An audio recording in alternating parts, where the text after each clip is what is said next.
All right, just in moments ago, the White House announced a new plan to train, recruit, and retain thousands of trucker positions. It's part of the efforts to reduce the supply chain crisis, slowing the shipment of goods around the world. Joining us now is Transportation Secretary Pete Buttigieg. Mr. Secretary, thank you for being with us. What exactly is this plan and why is it needed? So this is needed because it's a very important part of addressing supply chain issues. As you know, we've seen supply disruptions since the beginning of the pandemic. We've been working on them since the beginning of this administration. Now, a lot of the attention is on what's going on with the ships and the ports, and we've been doing a lot of work there.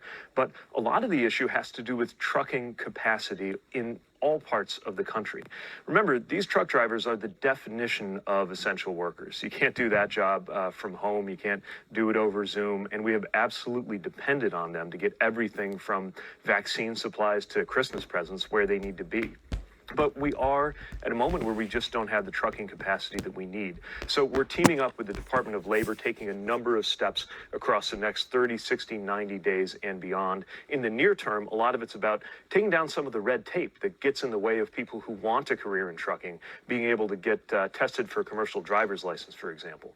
In the longer run, frankly, we need to do more to make this a more secure, well-compensated, and well-respected job. And we're going to be looking at that, too. Well, that's one of the big problems here, because a lot of the writing and research over the last year and a half has been that the issue is retention. It's not new hires, it's retention. It's that truckers don't want to stay in the job. They may have better opportunities as this economy recovers. Yeah, we've got to make sure that this is a good job that gets the recognition and the compensation that it deserves. For example, a lot of times when you have truckers waiting to pick up a load or waiting to drop something off, and that waiting can take hours, they're not necessarily paid for that. And these compensation structures are a real issue. Now, we do have a lot of people who are ready and willing to join the profession. That's why we're working so hard to clear that red tape in the short term. But yes, it will be a leaky bucket unless we do more to make sure that this is a job where people want to stay, where they want to build careers. That means listening to truckers and what they have to say. We'll be spending more time with them. I'll be virtually joining a gathering in South Carolina today. And again, this is part of what our partnership with the Department of Labor is about too, because largely this is about making sure that this work pays and that this work is supported. There's all the way down to very practical issues like the availability of parking, the availability of bathrooms. We've got to do better to support these truckers who have supported us through the pandemic and really throughout our economy. Yeah, no, a lot of those little changes really can make a big difference in terms of quality of life. Another initiative announced by the White House just within the last couple hours has to do with removing lead from water pipes in homes, and this could affect up to 10 million American households. Absolutely important to get to work right away on this. This is one of the most important parts of the infrastructure law, even if it's a little bit unsung because it's not as well understood as roads and bridges. The bottom line is this: there is no safe level of lead in drinking water for children. It can cause developmental damage that lasts a lifetime, and I can't think of a better use of a dollar than to invest it in preventing a child from getting lead poisoning. So what you're going to see here, again, largely using the resources that were made possible in that law that the president just signed, is everything from making sure that we're addressing pipes that go to homes to working with schools and making sure there's not lead exposure there either. This is critically important, and the president is committed to making sure that we take care of every one of these lead service lines in the country, because every parent should know that a glass of drinking water is safe and that their child is going to be okay. We learned overnight, Manu Raju and CNN reporting talked to Senator Joe Manchin of West Virginia, and we learned that the senator does not support, as it stands now, extending the child tax credit unless somehow it's paid for or unless something else comes out, but doesn't support having it as part of the Build Back Better plan. Your reaction to that?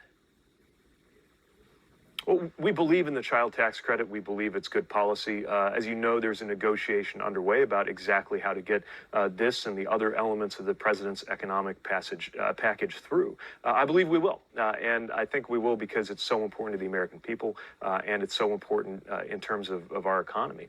Look, whether we're talking about the child tax credit, the provisions that are going to reduce the cost of child care, or something I'm very excited for in the transportation field, which is the reduction in the cost of electric vehicles. vehicles.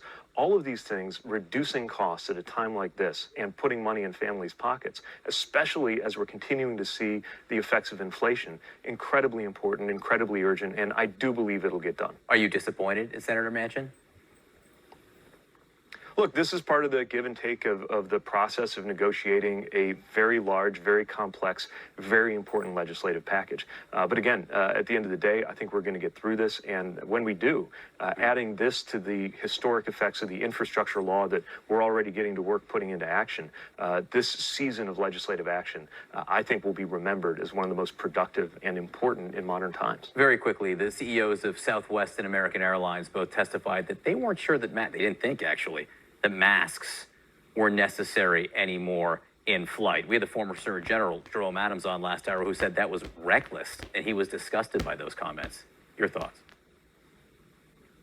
Well, we're going to continue to take our cues from what the CDC and other public health experts tell us. We know that masks are an effective means of slowing or preventing the spread. And look, I think we're all impatient with them. I get that. I feel that. Obviously, I travel a lot.